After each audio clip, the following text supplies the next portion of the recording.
Bonjour à tous et bienvenue dans cette nouvelle vidéo. Alors aujourd'hui, vidéo sur ces erreurs stupides qui vous empêchent de progresser. Il faut savoir que c'est des erreurs que tout le monde fait à tout niveau, mais surtout quand on est débutant, généralement on a tendance à les faire. Certains joueurs confirmés peuvent le faire, mais c'est moins fréquent quand même. Et j'ai essayé de faire cette vidéo parce qu'il y a quelques années, j'avais fait une vidéo déjà sur ce thème-là, et vraiment, elle avait beaucoup plu, et en plus de ça, ça avait servi à beaucoup de gens. La vidéo a un peu mal vieilli, donc il y a des nouvelles choses dans cette vidéo, donc vraiment restez. Vous allez voir, je pense qu'il y a peut-être quelques erreurs que vous faites de votre côté. Si ce n'est pas déjà fait, pensez à laisser un j'aime, un petit commentaire pour me dire ce que vous en pensez et à vous abonner. On approche doucement mais sûrement des 10 000 abonnés. Il y aura une vidéo spéciale pour les 10 000 abonnés. Sachez que sur mon compte, si vous demandez pourquoi vous abonnez, voilà, je suis un golfeur amateur. J'essaie de partager ma passion, aussi bien que ce soit dans des parcours, des matchs, des conseils en tant qu'amateur qui peuvent vous servir. Et puis plein de choses comme ça, plein de contenus assez sympas. Donc n'hésitez pas vraiment encore une fois à vous abonner, c'est ce qui soutient le plus les chaînes. Dans tous les cas, on se retrouve sur la première erreur stupide que je trouve que beaucoup de golfeurs font.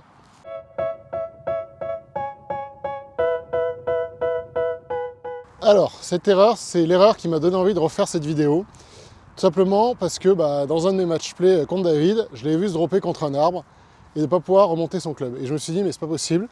Comment, alors qu'il est un très bon joueur, hein, il est scratch, ne pas penser à ça. Et je pense que c'est quasiment la chose la plus importante, l'erreur la plus bête que l'on peut faire quand on est sur un parcours, c'est ne pas réfléchir à son drop. Un drop, c'est déjà un coup de pénalité, alors pourquoi se créer encore plus de problèmes? Parfois, effectivement, il n'y aura pas de solution, mais quand il y en a, il ne faut pas hésiter à le prendre. Imaginez, ma balle est rentrée dans l'eau, son point d'entrée, c'est ici. Je ne vais pas vous rappeler les règles du dégagement, mais en gros, on a le droit à 2 clubs, ou dans la ligne du drapeau, enfin voilà. Je ne vais pas tout vous rappeler, mais en gros, ici, j'ai le droit à 2 clubs. Imaginez, je ne regarde pas, je me dis, le drapeau est par là. Ok, mon point d'entrée est là. Hop, je me suis droppé là. Là, j'arrive, je me mets à l'adresse. Ah bah zut, il y a l'arbre. Sauf que là, vous n'avez pas le droit de redropper. Donc là, il va falloir se débrouiller, à trouver une solution, à vous embêter, voilà, ou taper pour essayer de faire partir la balle. Alors qu'en prenant un peu de temps, vous regardez vos 2 clubs, sans vous rapprocher du trou, vous vous décalez, vous trouvez par exemple cette petite zone là qui est... Là, je prends qu'un club, mais bon, normalement c'est 2, mais c'est... Voilà, vous avez une petite zone où en plus l'herbe est couchée, c'est-à-dire qu'en fait, le lie en plus risque d'être plutôt bon. Vous droppez. Et là, normalement, hop, pas de souci. Vous pouvez faire un petit chip tranquille vers le green. Et vous n'avez pas été pénalisé en plus de votre drop.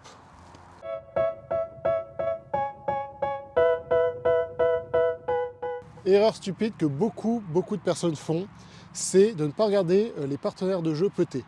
Pourquoi je dis ça? Imaginez, votre balle, c'est celle-là, et ça, c'est celle d'un de vos partenaires. Vous marquez votre balle, et votre partenaire va putter. Et il va vous donner une tonne d'informations sur dans quel sens break le putt, si le putt est en montée. Et donc, si vous ne regardez pas la personne putter, forcément, vous allez manquer toutes ces informations, et peut-être que vous allez vous tromper dans votre pente, alors que là, vous avez une lecture gratuite de votre putt par la personne qui est dans votre partie.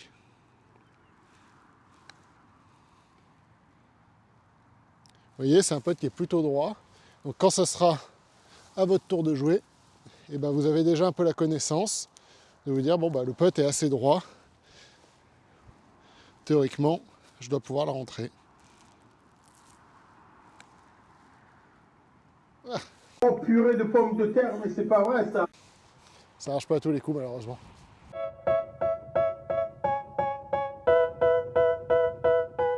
Alors, une erreur stupide que beaucoup font, et même des très bons joueurs, hein, donc ça peut arriver à tout le monde, c'est lorsque vous êtes sur un départ, tout simplement ne pas utiliser de tee. Ça paraît tout bête, mais même Tiger Woods en avait parlé, il disait c'est la seule zone où on a le droit de choisir son lie, pourquoi ne pas utiliser un tee? Et c'est vrai que là par exemple, vous voyez les départs sont quand même bien abîmés, c'est l'hiver, il y a de la terre. Pourquoi mettre la balle sur un lie qui va être compliqué, alors que déjà un départ ça peut être stressant, ça peut être difficile en fonction de la situation? Utiliser un tee, franchement, c'est idéal. Il n'y a pas, ça prend 2 secondes et au final, vous êtes sûr de votre lie. Et vraiment, n'hésitez pas. Je trouve que c'est vraiment une erreur stupide que certains font. Après, certains, vraiment, grands pros n'utilisent pas de tee. Et vraiment, je ne sais pas comment ils font, mais utiliser Le golf, c'est suffisamment assez dur, alors autant utiliser tous les avantages qu'on peut avoir.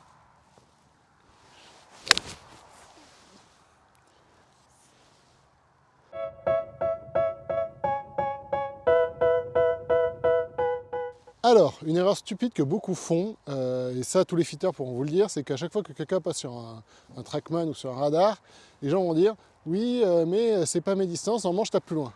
Il faut savoir que les radars, à 99%, je pense qu'ils sont fiables, et c'est plutôt votre perception de vos distances qui n'est pas la bonne.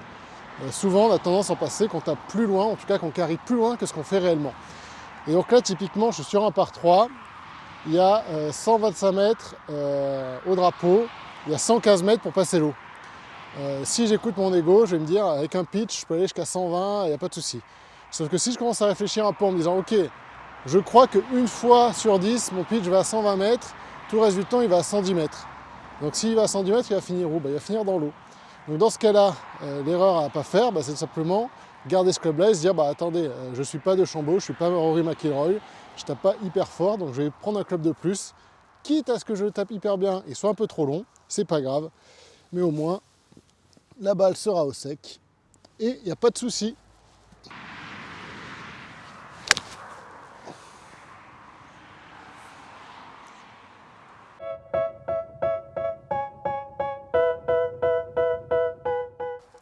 Alors, une erreur stupide, et je peux vous en parler parce qu'en fait, je l'ai déjà faite à cet endroit précis.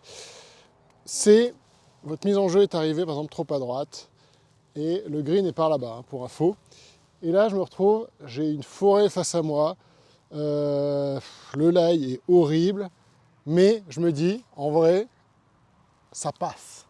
Je suis capable de le faire, mon pitching wedge, il va suffisamment haut, il va passer. C'est une erreur. Je ne peux pas vous en parler, c'est à notre niveau. Il faut savoir que je pense que peut-être des pros vont le tenter, mais je ne suis même pas sûr. La plupart du temps, ce que vont faire les pros ou n'importe quel bon joueur, il va se recentrer par là-bas vers le fairway, essayer de faire l'approche putt et au pire des cas sortir avec bogey. Mais là, si on laisse prendre l'ego en se disant je suis meilleur que tout le monde, je vais réussir à passer par-dessus les arbres, je peux vous garantir un truc, c'est que lorsque vous allez faire et qu'elle va prendre plein de troncs, partir dans leur limite, vous n'aurez que vos yeux pour pleurer, parce que vous allez toujours vous retrouver au même point, être obligé de recentrer et finir avec un triple voire un quadruple. Donc je vais le tenter. On va voir s'il passe, ça se trouve, il peut peut-être passer. Mais j'y crois quand même pas trop. Parce qu'en plus, le lie est bien terreux, bien difficile.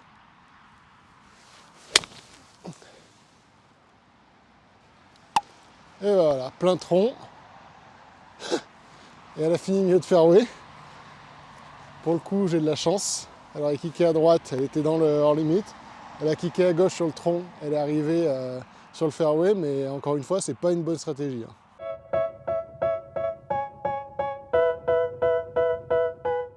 Alors, on se retrouve sur un départ, mais je ne vais pas vous parler des départs, je vais vous parler d'autre chose. Une erreur que je trouve qu'on fait souvent au début et qu'on fait des fois même plus tard. Et que d'ailleurs j'aurai une anecdote à vous raconter là-dessus, vous allez voir, ça va vous faire comprendre pourquoi maintenant j'évite de faire ce genre de choses. Cette erreur, c'est simplement de ne pas penser à prendre ni à boire ni à manger. Et surtout de ne pas penser à boire. Parce que le golf, même malgré ce que certains disent, ça reste un sport. Là, c'est l'hiver, il fait froid, mais j'ai quand même des couches, donc je me déshydrate un petit peu. Mais l'été, quand il fait chaud, qu'il y a du vent, je peux vous dire, vous vous déshydratez à une vitesse folle. Alors, il y a des gens qui ont fait des bouquins sur la nutrition dans le golf. Donc, je ne vais pas vous dire quoi manger, mais je vais vous conseiller de vraiment penser à boire et manger. Pour l'anecdote, tout simplement, je peux vous le raconter, j'étais en division. J'étais tout seul sur le parcours, enfin avec mes partenaires, mais en tout cas, j'avais pas de coéquipier à ce moment-là. Et il faisait une chaleur, il devait faire au moins 35 degrés. Et j'avais tout simplement pris une petite bouteille d'eau, très malin. Au bout du trou numéro 4, j'avais plus d'eau et le point d'eau était au trou numéro 10. Donc vous voyez, je me dis il y a 6 trous. Donc les deux premiers 5-6 ça va, je commence à avoir soif, mais voilà. Je peux vous dire à partir du trou numéro 7, j'ai commencé à être vraiment très très déshydraté. Et je peux vous dire que là, j'avais mal à la tête, j'arrivais plus à me concentrer, j'ai fait des triples dans tous les sens. Et je peux vous dire que quand je suis arrivé au trou numéro 10, j'ai descendu 1 litre d'eau cul sec et j'ai rempli ma bouteille. Et je peux vous dire que là, j'ai compris l'importance de s'hydrater. Donc vraiment, c'est une erreur stupide qu'on peut vraiment corriger assez simplement. Il faut juste penser à prendre une grande bouteille d'eau, à vérifier où sont les points d'eau, si on peut recharger ou pas. Et ça vous évitera souvent des soucis. Donc pensez à boire et à manger. Ça paraît tout bête, mais encore une fois, ça peut arriver.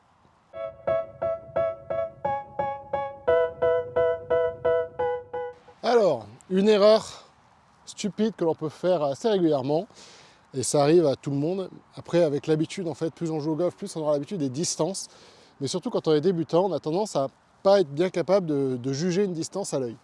Donc vous arrivez là, vous avez votre télémètre. Ça arrive surtout avec les télémètres d'ailleurs, hein, parce qu'avec les montres comme ça arrive moins, mais ça peut arriver quand même.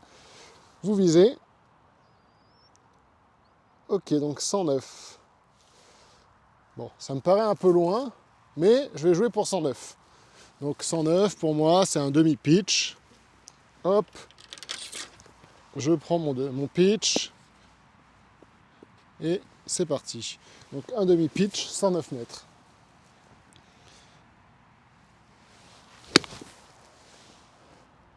Oula, tombe.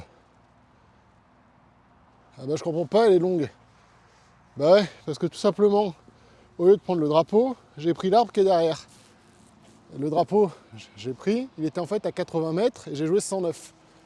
Donc j'ai joué 29 mètres de trop. Donc c'est quasiment 3 cannes de trop. Effectivement, ça allait être compliqué de mettre la balle sur le green. Et je peux vous dire que c'est déjà arrivé, c'est d'ailleurs arrivé dans une YouTuber Cup, je ne sais plus qui c'est, je crois que c'est dans la partie de Ma à l'époque, où quelqu'un avait pris l'arbre derrière et du coup avait flayé le green, n'avait pas compris pourquoi, et avait fini par comprendre après le coup, en disant zut, j'avais pris l'arbre derrière. Donc ça c'est une erreur stupide. Pensez à bien revérifier et être sûr et certain que vous avez bien pris le bon objet et que vous n'avez pas pris un arbre derrière au lieu de prendre le drapeau. Voilà les amis, c'est la fin de cette vidéo sur les erreurs stupides qui bloquent votre progression. Dites-moi ce que vous en avez pensé en commentaire. Un petit j'aime, ça soutient la chaîne. Ce qui soutient toujours le plus, on n'oublie pas, c'est le fait de s'abonner. Donc vraiment, n'hésitez pas, on approche des 10 000 abonnés doucement mais sûrement. Donc allez, plus vous serez rapidement, plus il faudra que je me motive à aller tourner cette vidéo spéciale 10 000. En tout cas, j'espère que ça vous sera utile et que vous éviterez de faire ces erreurs un peu stupides sur le parcours la prochaine fois. Ciao les amis!